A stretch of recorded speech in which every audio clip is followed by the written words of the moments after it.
Coming up on Garden Talk. There's enough calcium inside your tap water. There's enough of the basic nutrients you need to sustain your seedling stage, to sustain early veg, especially when you're in that living soil or no-till soil setup. My grows are a lot better since I went from a synthetic grow to a organic grow. The chlorine debate on, that's killing organics, I believe is a little bit over the top. I don't think it's nearly something that we need to worry about as much as what other things out there. And the only time you pretty much need an RO filter right away is when you're maybe making concentrates. Before topping, try to bend. And if you can't successfully bend the top lower than the medium nodes, then you might have to look into topping. I'm getting better color now, I'm getting better bud density now, and I'm getting better overall terpenes than I ever have before.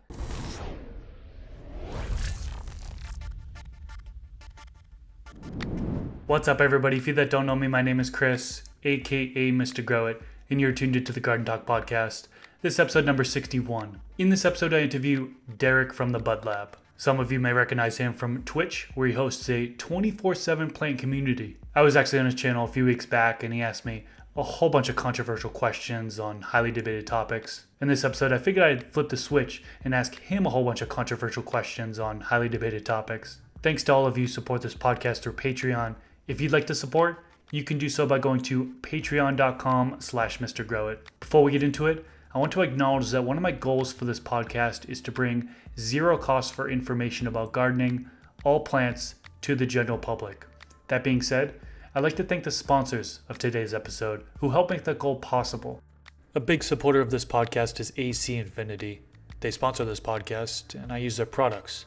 AC Infinity now has gardening tools and accessories such as heavy-duty fabric grow pots, trimmers, grow room glasses, drying racks, plant ties, and trellis nets.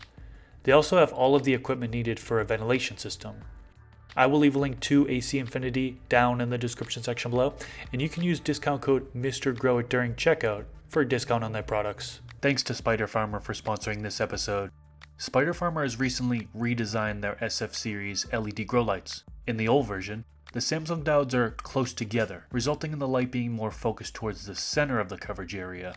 In the new version, the Samsung diodes are spaced out, resulting in a better light spread across the coverage area. I will leave a link to a Spider Farmer website and their Amazon store down in the description section below, and you can use discount code MrGrowIt5 during checkout for a discount on their products. Gorilla Grow Tent. Gorilla has one of the best double-ended grow lights on the market today. The DE Pro Series grow light has the capability to run both HPS and CMH bulbs. You'll get a 50% longer bulb life and a fixture that runs cooler due to their engineered heatsink and thermals. And on top of that, you can dial it all in with the optional DE Pro Series controller. Check out their website at growstrongindustries.com and use discount code MrGrowIt for 15% off. Alright, we are back. Welcome to the Garden Talk podcast. Today I'm joined with Derek from TheBudLab. How you doing today? Not too bad, not too bad. Thank you for inviting me. Yeah. Thanks for coming on. We did a little chat over on your channel, your Twitch channel, and then ended up on YouTube. I didn't realize you had a YouTube channel, and then all of a sudden, like weeks later, that video pops up on my recommended. I'm like, wait a minute, he's got YouTube too? I thought he was just Twitch. No, it's just my Twitch highlights. I don't do any editing. It's just a straight whatever's on Twitch goes right to the YouTube just to save it. Oh, that's funny. Yeah, I thought we were just going to be live, and all of a sudden we're on Twitter or on YouTube too. I'm like, oh, shocker. But yeah, we had a great conversation, man, on your channel, and thanks again for having me on your channel. And we talked about a lot of controversial topics, and I wanted to kind of flip the script and ask you some of those controversial topics for this channel. Because I feel like that talk went pretty well. A lot of opinion-based things, right, are talking from experience. Neither of us are scientists, right? Totally. We're no experts in the field. We're wannabes. We're wannabes. Whatever you want to call it. But let's have a friendly conversation. And I would love for the folks that are tuning in, listening to this, to chime in the comment section as well, right? So we have a comment section on YouTube. Let us know what you think about some of the things that we're talking about. Highly debatable topics. And let's just get into this one. So you ready? I'm ready. But first, actually, let's do introduction. Tell us a little bit about yourself and kind of how you got into gardening. All right. My name is Derek. I run a 24/7 community on Twitch called TheBudLab. 24/7 as in literally we don't ever go offline. We've been live for over 3 years straight. We're just a little community on Twitch and loving every day of it. I've been gardening for over 4 years now, I would say. And it's an adventure every single day, always learning. And I can't wait to see what the next 4 years are going to be. Nice, nice. So what would you say your overall style of gardening is? I mean, you indoor, outdoor, soil, coco, hydro, organic, synthetic? What's your style? My style, I would say, would be mainly indoor. I would say I'm like a blend. Between each stage of growing, I change kind of what I do. So if I'm in more of the veg stage, I might be more of a synthetic grower. If I'm in the flowering stage, I might be more of an organic grower. So I try to almost base it per room. So my flowering room, I would say, would be, in my eyes, would be 99.9% organic. I do have some outdoor plants that I grow once in a while. More of like the cutting flowers, like dahlias. I do a couple gardens for veggies, but not too much. I mostly focus on the other plants. So you do have experience with both synthetics and organics. What are your thoughts on organics having a better terpene profile? You think that's true, or do you think that it might not be true? Coming off of personal experience, I would personally say my grows are a lot better since I went from a synthetic grow to a organic grow. I think my rosin is better. I think my overall flower looks better. I think my colors of the flower looks better. I think it just overall looks better. I've never gone and actually got any of my stuff tested for the values of terpenes and stuff like that. I would love to, and to get an actual comparison side by side. But everything that I've done in my personal experience, I truly believe that organics is the way. Now about mixing organics and synthetics, some people will do that throughout the grow. You know, they'll start off with organics, maybe like a pre-mixed soil to begin. Then maybe they'll top dress some organics. Then maybe they'll, when they start seeing deficiencies or whatever, they'll add in some synthetics. That fast boosting recovery. Do you have any objections to mixing organic or synthetics? Do you think it should be done or it shouldn't be done or anything like that? No, I think it's if you know what products you're using and you know that there's not going to be any nutrient fallout or any nutrient conflict or maybe killing off your microbes in your living soil. If you are confident in the product that you're using or your synthetic product that you're using that's not going to do that, then yeah, I'd say it would be safe.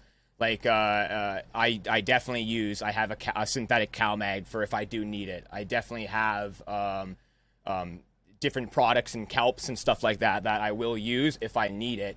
A kelp liquid spray or something like that, which I wouldn't consider 100% organic when it's mixed with something. It's just really pick the products that you can find that aren't going to cause a conflict with what you're doing. I've had some really good success doing synganics. I think that's what a lot of people call it, synganics, mixing the two.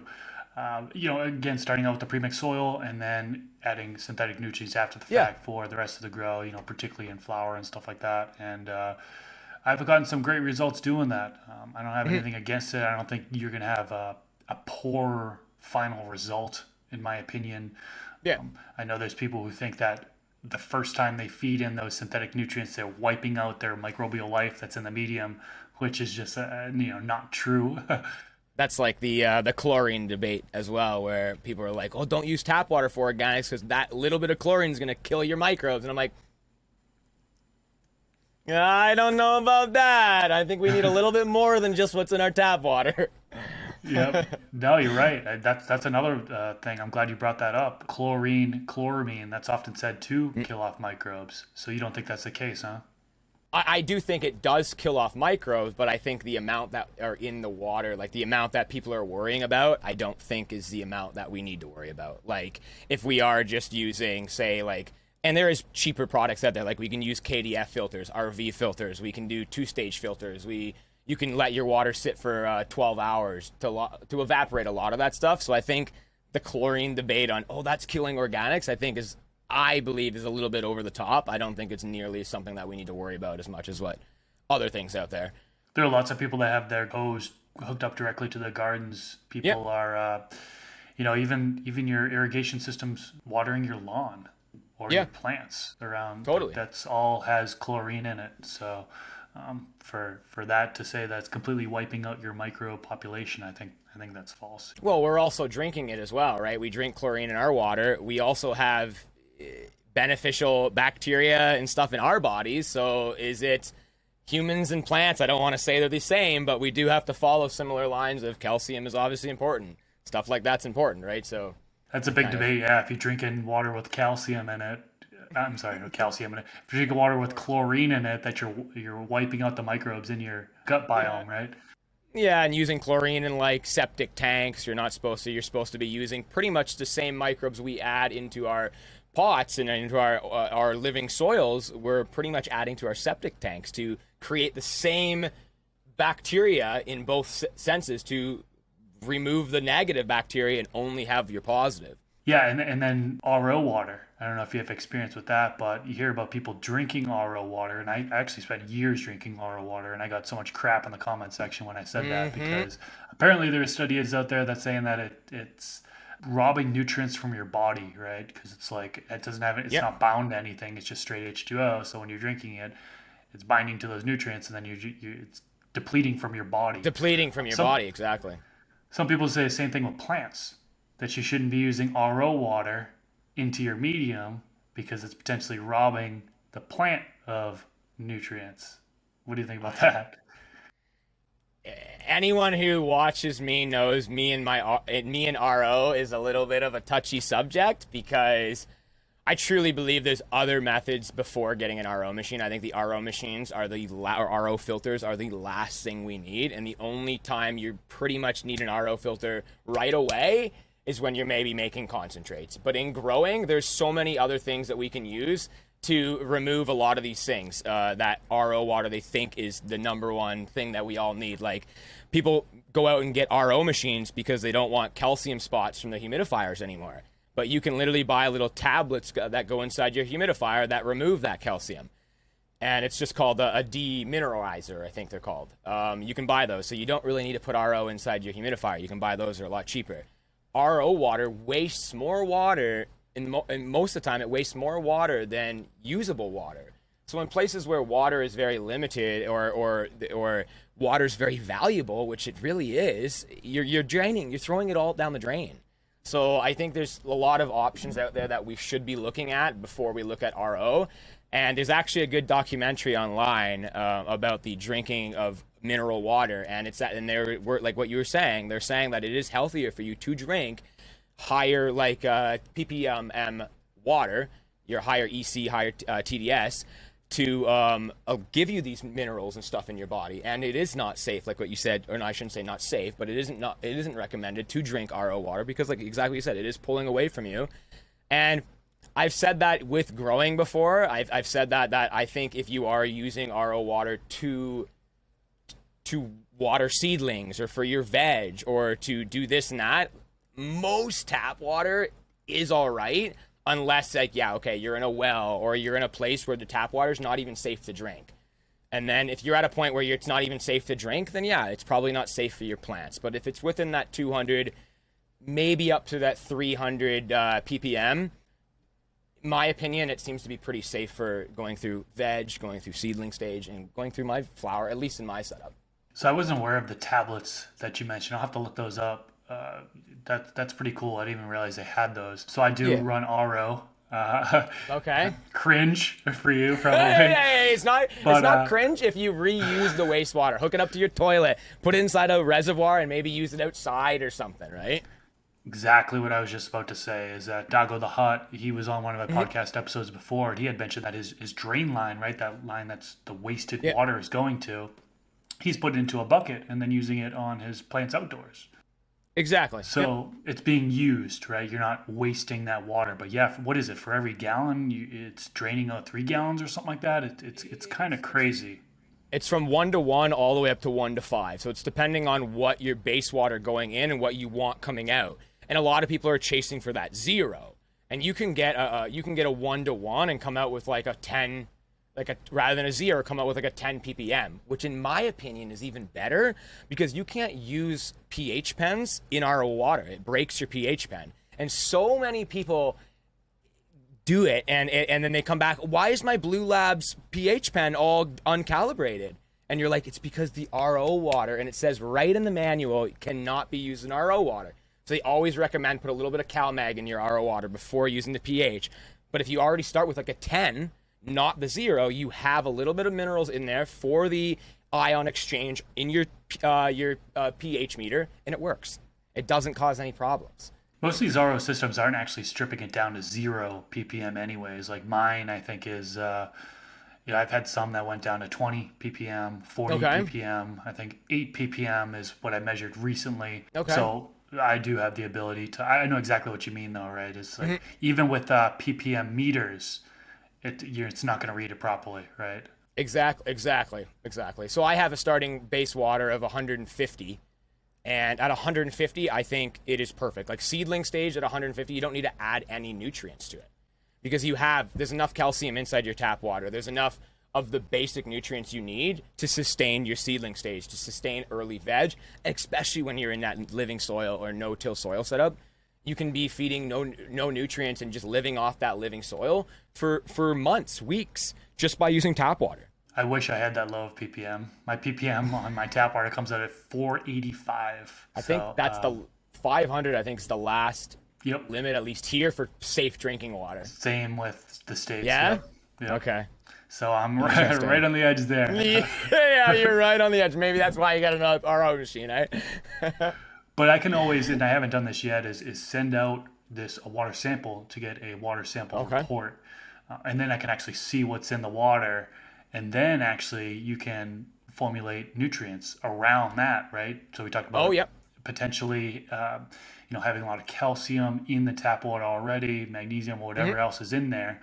Well, then we need to use as much CalMag, for example. Exactly, right? 100%.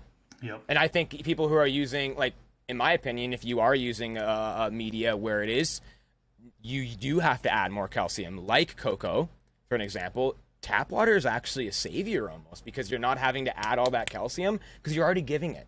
You don't have to worry about it. And I know with Coco, you might have to still add more, but you're not starting with a 0. You're starting with a little bit of a base. So it's like, okay, am I way off? Am I not? Like, I like it. I'm a big fan of tap water. I'm a fan of RO water, but I think you need to be respectful of the RO water, and you need to figure out what are you using it for? Are you using it only for humidifiers? Because there's other options. Are you using it for an array of things? Well, then, yeah, obviously it makes sense. That's a good way to put it. Do you have experience growing autoflowers at all? Yeah, type R in chat. I understand with that now. You got to explain to our viewers now. You got to explain to my viewers because they don't know what you're talking about. Anytime we talk about an autoflower, I yell type R in chat. And type R is just, I don't know if I'm saying this right, but ruderalis, which is your ditch plant, or quote unquote ditch. And that's why we say type R. So anytime we say autoflower, type R in chat. So comments, type R in chat. But I have grown a couple autoflowers. Light cycle. How about that? What do you think about the light cycle for? Some people are saying that you shouldn't. You should give a period of darkness for the autoflowers. Yeah. Okay. All right. I truly believe that every plant needs to have a sleeping cycle. Just because an autoflower doesn't grow by a time schedule or a light schedule, it still has its sleeping times. It still has its time where you can watch the plant that at 18 hours you can start seeing those leaves start to droop down again. And at that point, in my opinion, that's when I will turn the lights off. It's already reached its DLI for that day, and it's able to sustain itself. You don't need to run it for the 24. I think the extra 6 or the extra 4 hours between that 20 or 24 hour, I think is just money coming out of your pocket, and it's not really giving you the bonus you're really looking for. in my opinion. I think the best light cycle for autoflowers is 18.6. I've run them on 12.12, and I personally think you do get a decrease in yield and quality if you're not giving it the appropriate amount of light. So if you have an underpowered LED, it's probably better for you to go with an autoflower in 18 hours a day because you can reach your DLI and you can get dense buds. If you're growing photo periods and you don't have the best light, it's hard to get your full DLI in the 12-hour time period, just like an autoflower. So it's easier in a more budget-friendly setup to get that with the autoflower. I'm not saying autoflower is the next best thing. I think it's a place where we can finally kind of regulate everything a little bit. I think we can finally stabilize things a little bit, and we've seen that over the last couple of years with autoflowers, that it has stabilized a lot. But yeah, I truly, back to the light question, I truly think that 18.6 is the light cycle for autoflowers. I don't think it should be changed. What if you, in my opinion, reduce the light to extend so the DLI is achieved at the 24-hour mark? So you're lowering your overall. Okay, yeah, so you still get DLI within the 24 hours instead of 18 hours. Yeah, okay. So if you're doing it that way, then it's all, in my opinion, now it's all about light coverage. So now you have to focus, because right now, to get it to low enough par or low enough wattage and par, which usually equals very similar when you're looking at light numbers, if you're trying to get very similar numbers to give you that DLI for the whole thing, you're either going to have to use a low wattage light with lots of coverage, so you're still getting those dense plants over it. Because for an example, if you're in a 2x4 tent and you've got a 100-watt light, that 100-watt light, the normal 100-watt lights are little tiny QBs, right? They're more of a square. It's not filling out that whole 2x4. So even if you have 24 hours of light, you might not be getting the full coverage of the whole plant. Only maybe one branch of that plant might be getting its perfect par or DLI for the whole day. So when you start getting down to lowering your wattage to increase your light's time on to give you the same par, you're now looking at getting a larger light to be able to cover that whole area, to be able to grow your plants closer, to be able to get that par in that same 24 hours. And it's a lot harder. I think it's just easier just to go down to 18. Okay, all right. How about transplanting autos? Are you for that or against it? Some people swear and say you should never transplant autos. Some people say, no, it's fine. I'm for it if you transplant smart. So if you let the seedling or the plant fill out the first pot before transplant a second. And I'm not saying make sure it's root bound. I'm saying make sure that when you do remove it from the pot, you're not going like this and then the whole entire soil plug is just falling apart and just dusting out, right? You want to make sure that you can pull out the plant and it's holding the media to it itself, so that when you transplant it into the new pot, using your mycorrhizae, using all that, you're forcing the roots to spread out into the new soil. And I think that is perfectly fine, but I think if you're early transplanting or you're late transplanting, then you're going to have a problem 100%. Okay. And then topping autoflowers is another hot topic. Is some people say that you shouldn't do any type of high stress training. So topping, Okay. cutting off the top of a plant, for example, so it creates two branches coming out instead of just that one. Yep. Are you for or against topping autoflowers? Personally, I think with topping, it's really based on genetics. You need to have, it doesn't matter if it's autoflower or photo. I think it's extremely important for genetics. Like some plants you top and they're not going to give you what you want. The next two nodes below don't stretch like you want. And that one that you just topped off would have been better to bend it, right? So I always try to say that before topping, try to bend. And if you can't successfully bend the top lower than the lowest or the medium nodes, then you might have to look into topping. I always suggest with topping to clone that top, but obviously with the autoflowers, you don't really have the way to clone. It's more of a monster crop. So you are realistically just cutting that off and you're either wasting it, it's going in the garbage, or you are bending it down to try and achieve that larger cola in other places, not just the top, right? Rather than growing like a Christmas tree, bend it down, allow that main cola to grow over here, and allow all these other spurts to shoot up here, right? Gotcha. Cloning autoflowers. Let's dig a little deeper into that. There's actually All right. a All guy, right. I don't know if you've ever heard of him, Bill Ward. Do you know who he is? I have heard of him, yeah. Okay. So apparently he's been cloning autoflowers and he's been getting like 4+ ounces per plant. What are your thoughts on that? Is it cloning? Okay, so I haven't looked into the whole method, but I have heard of people successfully cloning autoflowers. But what I've heard they're doing is they're reverting the autoflower back to a photoperiod trait before cloning it. So I don't know if it's essentially cloning an autoflower. I don't know how he does it, but what I've heard they've done is they've stressed out an autoflower, or they've grown out an autoflower and they've tried to go through a re-veg, and it can stress it out so much that it almost brings the photo traits back out. And what we've called them, and what a couple breeders have called them, they've called them super autos, where they might start to veg 7-8 weeks. And it's more or less like, and I've seen them, like I've got a couple breeders that I've talked with that are trying to grow these super autos where they veg out for like 8-9 weeks, become a huge autoflower, and they kind of grow like more like a photo period, but they have the autoflower traits. I don't know how the whole autoflower cloning works. I think it's more of a re-veg scenario, or maybe like stressing it to bring out another trait, because I have seen other guys on YouTube say they've successfully transplanted autoflowers, but it always seems like there's a re-veg involved. And when there's a re-veg involved, it usually means it's gone back some type of traits, in my opinion. I'm not a breeder. I don't know too much about that, but from everything that I've kind of learned through being in this seat, that's kind of what I've seen. That if you clone an autoflower, it's more of a monster crop, so it's kind of like you're cutting all these branches off, cloning them out, more or less doing a sea of green style and hoping for the best. Or you're reverting that original plant back to like its photo style, if you can, through back breeding or back crossing or however that all works, and trying to reclone it through that method. I think are the two that are going on. Again, I could have butchered that, but that's how I understand it.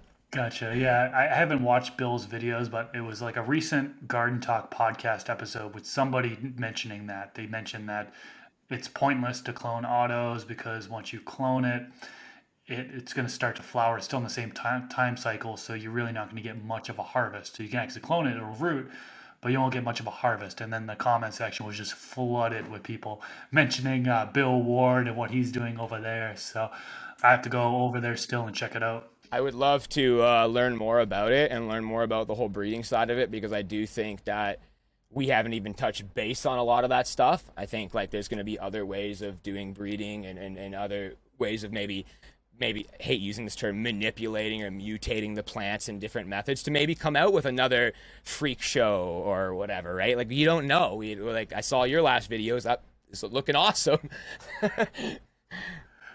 Yeah, it'd be interesting to see if more traits like that can be brought out in the future, doing different various techniques. Yeah. Talking beyond autoflowers, leaf stripping. So defoliation, some people call it. Some people swear that you shouldn't leaf strip at all in flower in particular. So I think a lot of people do agree that some sort of leaf stripping, or some people consider it lollipopping, where you're removing the lower third or lower quarter of growth so the bud development can focus on the top part of the plant. Doing defoliation to remove leaves so light can penetrate down into the canopy. What's your thoughts on that? And then also going into flower. There are people who are adamant that you should be leaf stripping in flower during some of the prime weeks of bud production, and it actually helps with bud production. So I do a leaf stripping trimming from day 1 of flower all the way until day 21. I might push it until day 25, day 26, whatever. I pretty much try to schedule it and where I can schedule it with my life, right? I do think the beginning of flower, I believe it's important. It's very important to trim and to get rid of those lowers, because most of us aren't focusing on light penetration and pushing the light as low as possible, spreading out our plants as much as possible. A lot of us are focusing on trying to get the best yield and the best quantity. So they're not focusing on the inside branches and all of this.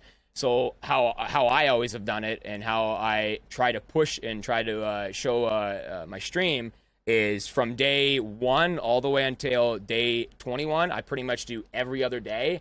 I'm taking a handful of leaves off, and I'm like what you said, lollipopping. I'm starting from the bottom, moving my way all the way up. So by day 21, I pretty much have a fully lollipop plant or all of my plants are fully lollipopped, and everything that's below either your net or everything that's below the farthest your light can travel has been removed. Because your leaves are your solar panels. If they're not getting any light, they're not doing anything. They're just sitting there. So they're just a home for bugs. They're a home for the bottom canopy, icky stuff that you don't want. And I have been trying out different trimming methods of trimming from day 1 all the way to day 21, and then not doing anything until day 42 in flower, like what you mentioned, an end of flower cycle trim to try and either open up the remaining bud sites that are kind of a little bit lower on everything that's now grown out and everything, because everything's now just exploded. So now you're trying to open up some of these lower bud sites for the last 2-3 weeks, right? Because you don't want that bud in the middle that's all squished together and all, or that flower in the middle. You don't want any of that because it's just not what you're looking for, or it's not what I'm looking for. So I just remove it. You talked about taking off handfuls of leaves from day 1 to 21 each day. Often hear that every 2 days, yeah. Every 2 days, okay. Often hear about people saying that if you're doing too much training, too much defoliation, it could stress out the plant to the point it becomes a hermaphrodite. Have you come across that at all, or do you not believe in that? I do believe in that. I believe that, again, I think it's based on genetics. So if you are growing a bag seed, if you are growing something that you don't really know where it's coming from, yeah, you might want to worry about it. But if you're growing something that you have grown for a while now, that you know it's stable, that you know you can push it a little bit, I don't really see anything wrong with it. The only Hermy I've ever had is when I ran a green light beside one of my cameras in the flower room. I've tested IR lights. I've tested a ton of different things. The only Hermy I've ever had was from that green light.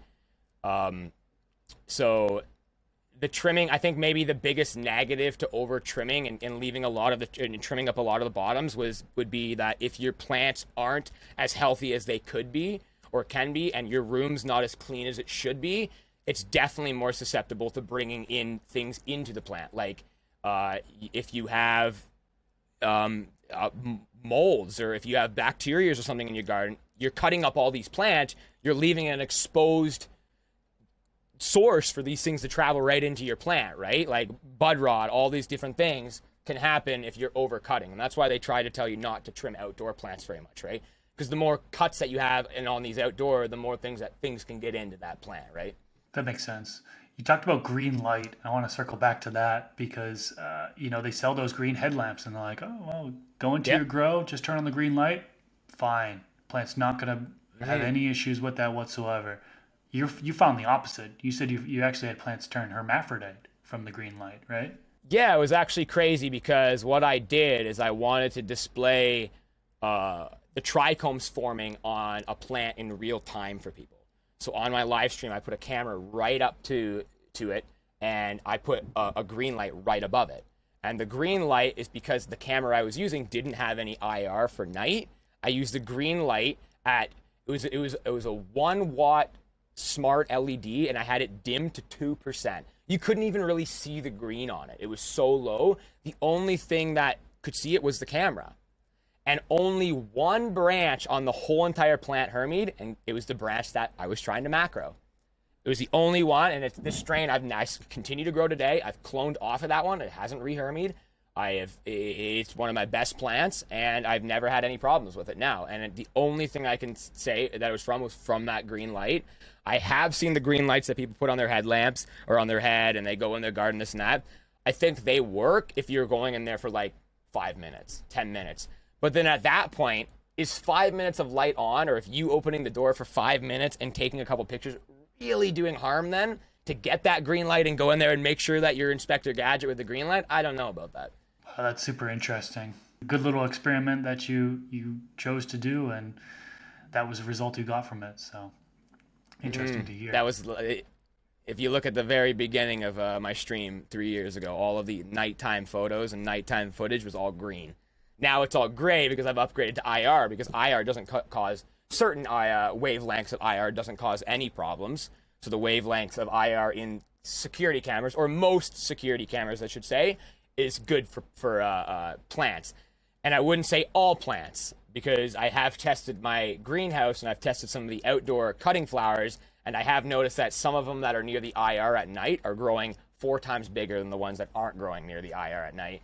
But it doesn't seem to have any effect on my indoor. It only has effect on like the I think we noticed it with the gladioluses last year, which is a very beautiful cutting flower. Kind of looks like kind of like a Christmas tree, very, very, very tall, like a lupin almost, if anyone knows what a lupin is. Okay.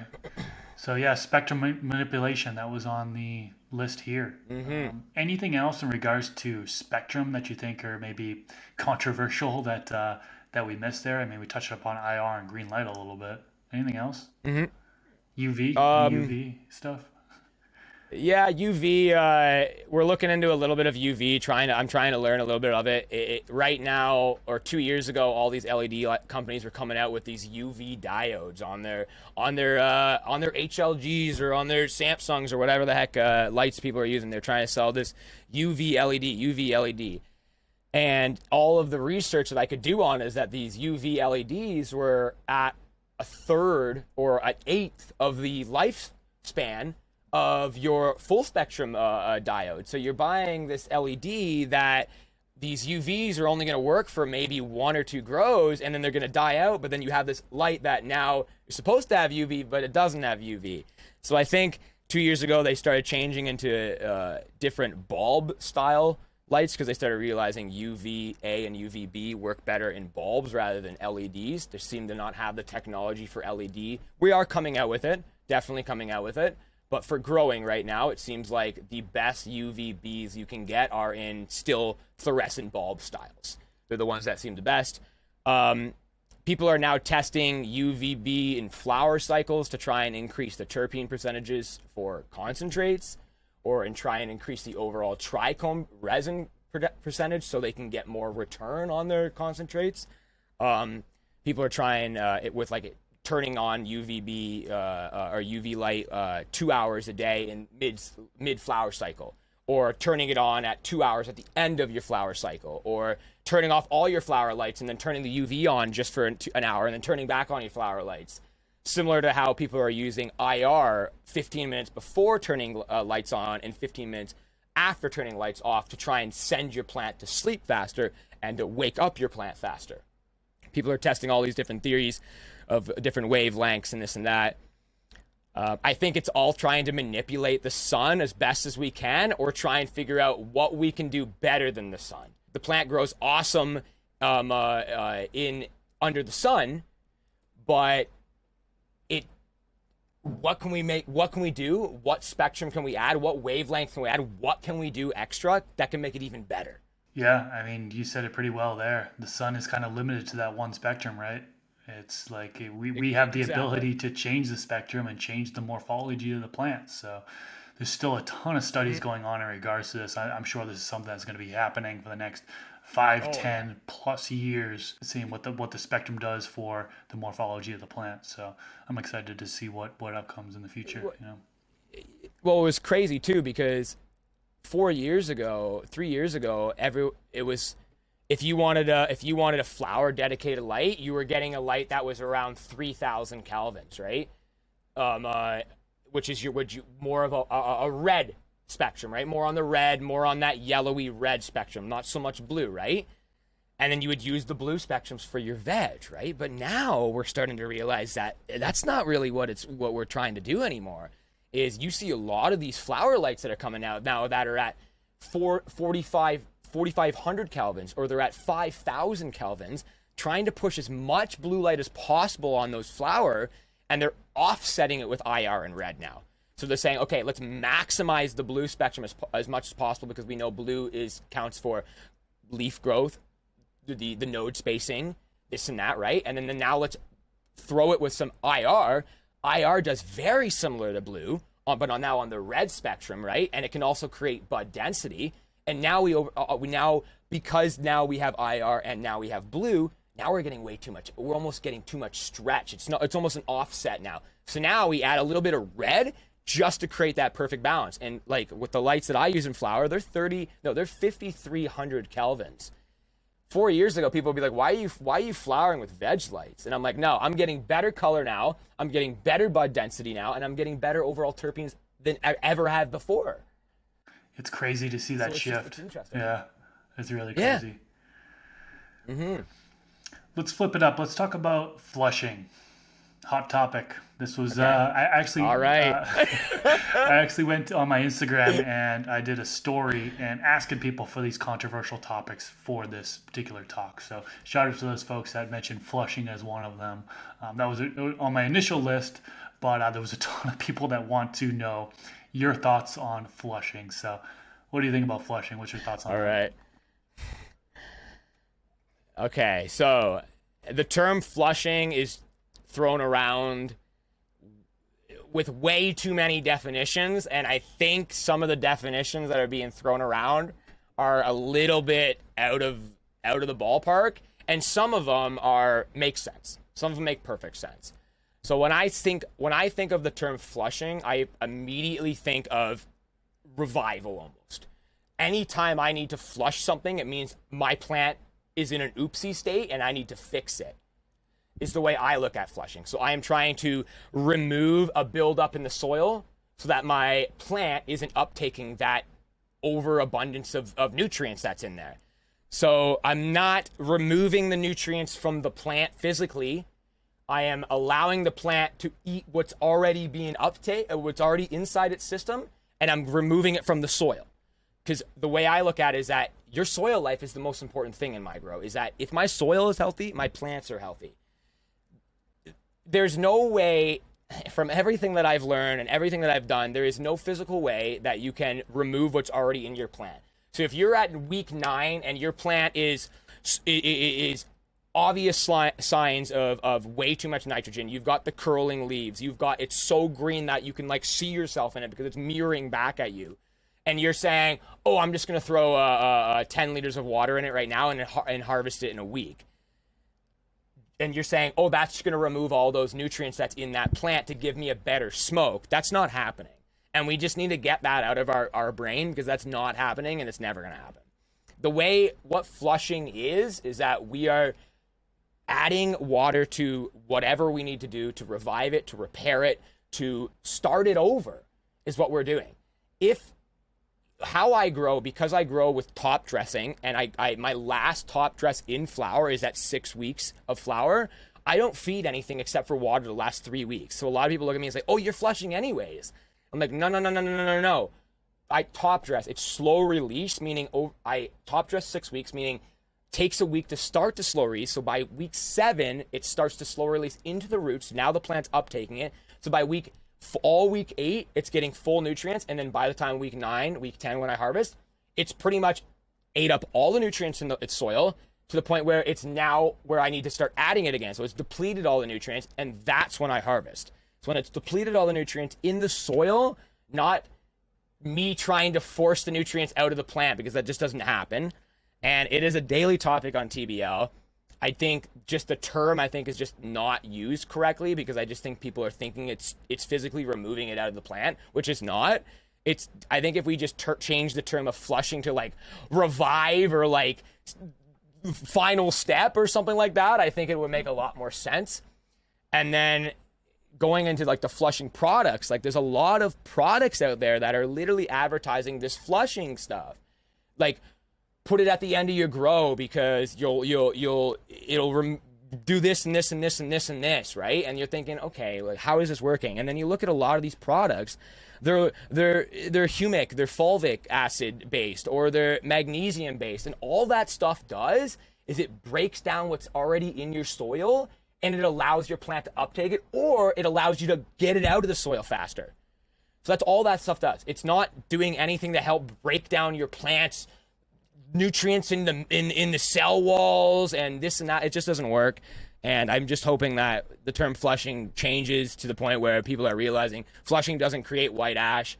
White ash doesn't mean quality smoke. High resinous plants will produce more of a black ash than a white ash, and it's just known. And that doesn't mean it's a lower quality plant. It means it's full of resin, which is perfect for extraction, if that makes any sense. Yeah, no, it does. There have been studies that back up what you say as far as it doesn't change the nutrient content in the actual plant. There have been leaf tissue tests done on flushed versus unflushed plants, and they didn't show a difference. So if you're flushing your plants at the end of the grow or stopping nutrients at the end of the grow for a week or 2 weeks, there was no difference there. Now, you mentioned for organics, you're feeding on week 6 or so, right? And so you have that slow release, and the plant is basically fed all the way up until you chop it down, harvest. You mentioned you also grow synthetics. Are you feeding synthetics all the way up until harvest, or are you stopping feeding at a certain point, like a week before or 2 weeks before, so the plant will start to senescence? You'll start to get a fade happen before harvesting. A fade happen. If I'm using synthetics all the way through, before I went to what I'm using now, I was using more of, I think it was called a veganic mix. So it was organic to the point where they couldn't add the vegan solution, so they added a synthetic variable to it. So that's what I used to use. And a lot of the guys who watch me can still use this same stuff, and they are growing some of the nicest plants I've seen.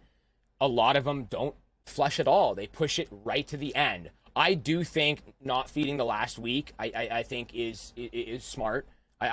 Because I do think you don't want to harvest at a completely green plant. I think it makes sense to harvest a plant that has a natural fade to it.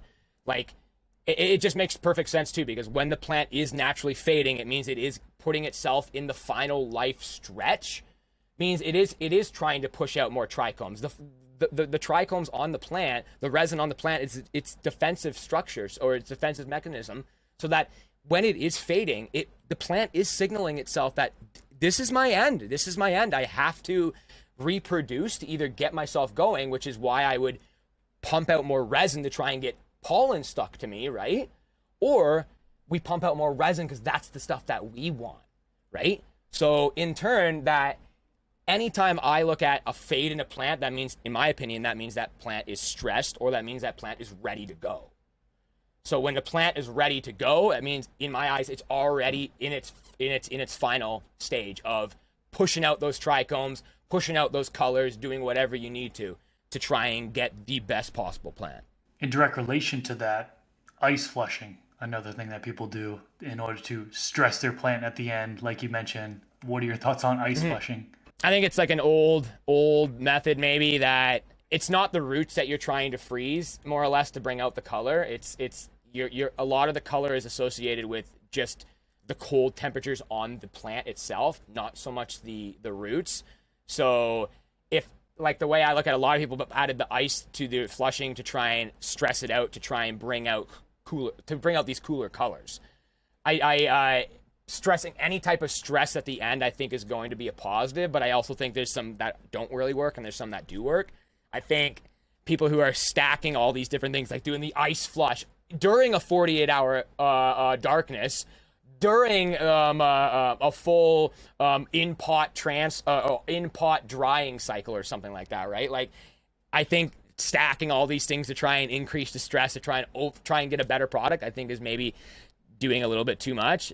I think if you want to try and bring out colors or try and stress it to bring out colors, it's better for you just to put an AC or something in there. I don't know if the ice bath personally is going to really do what you want.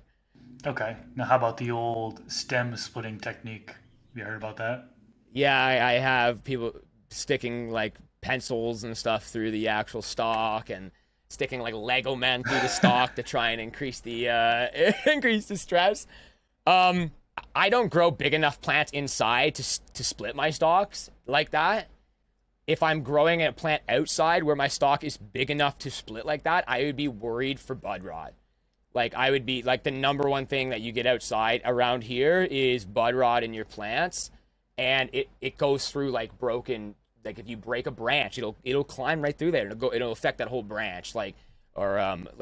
So I don't really try to do too much of any type of breaking, cutting, or anything on my outdoor plants. On indoor, like I said, the where I grow, everything is so short that it's just not something I really looked into. Again, it's an old technique, just like the ice flush, that I think there's other methods now that probably do the exact same thing without having to drill a hole through the side of your plant. All right, last one, bud washing. So you've harvested your plants and you have gotten to the point where you wash your buds. Are you a bud washer or no? So bud washing, I always suggest for everybody to do bud washing. Like, I know I have a lot of guys now who they wash all of their bud, their indoor and their outdoor. It's something because dust, for an example, some organic nutrients is a powder. It's literally a powder, and most of that powder is ground up bone, ground up manure, ground up things that are blowing everywhere. And washing bud, if you're doing it correctly and you're doing it where you're washing it and then putting it into a controlled space so you are drying it appropriately after, can come out with perfect bud. If you're doing it sloppy where you're just, I've got WPM, I've got issues, I got to quickly do this, and then you try and dry it in the wrong conditions, you're probably just causing a worse effect on it. I actually did a test last year on a plant. We had a storm that came through and it knocked over one of my outdoor plants, and I had to I wasn't able to fix it in time because I was on vacation. So one thing after another, the whole entire plant pretty much got infected. So what I did is I cut off, because with bud washing, they said, you can cut off all visible signs of bud rot. You can cut off all visible signs of WPM, cut off all that stuff, and then throw it through the bud wash. And then it'll wash off all the spores, off all that stuff, so that when you do dry it, it doesn't regrow. So I went through, right on stream, in front of everybody, I went through a full hydrogen peroxide bath, and I sat there and I wasn't being light with it. I was being a little bit tough with it because I wasn't caring about ruining my bud. I was caring about wanting to see if this worked or not. I knew for a fact that this plant had bud rot on it. I cut off every visible sign that I could possibly see. Every single one of the branches went through a perfect hydrogen peroxide, a lemon and baking soda, and then just a freezing cold water. And then at the end, I even sprayed them all down just to try and make sure of anything in the inside. I put it into an environment that is more of a dry environment. So it's less than 50% RH. And you want to dry in a 60-60 environment. Yes, I understand that. But when your plants are soaking wet from after a wash, you don't. You want to make sure that your RH is low for the first couple of days so stuff doesn't have a chance of regrowing, and then slowly increase your RH to that, or your RH and your temps to that 60-60 or close to it. 60 RH, 60 Fahrenheit, right? What I found with the washing is that even in that dry environment of that 45 RH to 50, in 4 days, every single one of the branches that I took off that plant and did a full wash, every single one of them had bud rot again in 4 or 5 days, because I either missed a single spore and I couldn't get it and it took off again, or I missed a single spore of something and it took off again, or whatever, or the 40% humidity wasn't low enough, or I didn't have enough fans on it. So I think if you do it correctly, to the point where your bud is not so dirty, it will work. But if you've got WPM all over your bud, you've got bud rot all over your bud, I personally don't think that even if you cut it off, I do not think you're getting all of it off. I think if you were to test that bud after the full wash, I still think you'll have counts of microbial bodies on it. It'll show up. It might not decline or not pass the testing, or it might pass the testing, but you'll still have some counts of something on it, in my opinion. From everything that I've tried, WPM is a huge problem here in Ontario, and it is every single outdoor plant you put outside, you are pretty much going to have WPM. You need to use some type of spray, labs, some type of spray to get rid of it to protect your plants, or have genetics in plants that is resilient to that stuff, right? So that was the one thing I had. The plant was perfectly fine all year until the storm came through, and then all of a sudden the the bud rot got into the plant, which is what happens, and then it goes through the stalk, and then it takes off from the inside out, and then you kind of get to the point where you've now got this plant that virtually or visibly doesn't have any bud rot, gone through a whole wash. You think there's none. You dry it, you jar it or whatever, and all of a sudden you start grinding it up or whatever like that, and you've now got some little bits and stuff inside it, and you're like, oh, what is this? What the heck is this?